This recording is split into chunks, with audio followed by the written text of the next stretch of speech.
What's my relationship to God? Where was he when they killed Baghdad?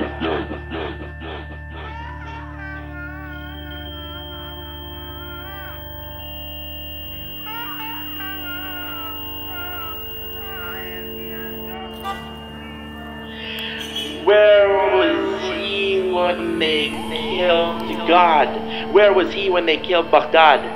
City left to rot, perpetrators took pride in the act and no one was caught. Systematic theft of life key to the murder plot. Canadian flags were used to choke me, trying to convince me that I forgot how my home looked before its soul was wrapped up in a knot and scribbled on dirty dinars dripping in blood mixed with oil drops. My brothers were filling graves and babies went missing from their cots, and generations were sold to the nearest nation building shop where massacres would be carried out by the cops, and kids turned thugs tell you to stop, drop your name and which religion you chose to adopt, and wrong answers will mean that you're popped, unless of course you died from the bombs that were dropped, or the 13 years of sanctions that killed 1.5 million in what was another forgotten Holocaust. And yes, Iraqis are being killed. And yes, Iraqis are being killed at their own cost, meaning that they are paying for everything from American Marines to a so-called government that is mourning when these baby killers are lost, or applauding soldiers lucky enough not to get shot, or smart enough to gain a lesson taught in that Fallujah resists till the last pop. And what? Now they want a podium to stand on top and preach their regrets to the Iraqi people? That's like telling the indigenous that liberation is going to come from the steeple, or that Palestinians will see no evil just as long as they forget about the destroyed villages under the feet of Tel Avivas and all these racist ways in which we perceive a people's rights, telling Iraqis when to fight, and it's okay to write just as long as you don't ignite a gunfight in the middle of the night to take back what's rightfully mine. I need to see each line as a piece of shrapnel of the spine of those fighting the so-called divine battle, where people are turned into cattle waiting to be slaughtered as the days get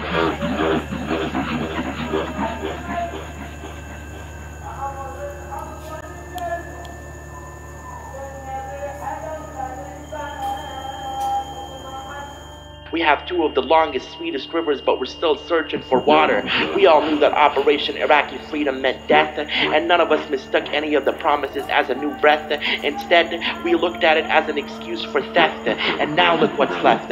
What's my option? Now that I've been sold in an auction where Canada won me or hopefully lost in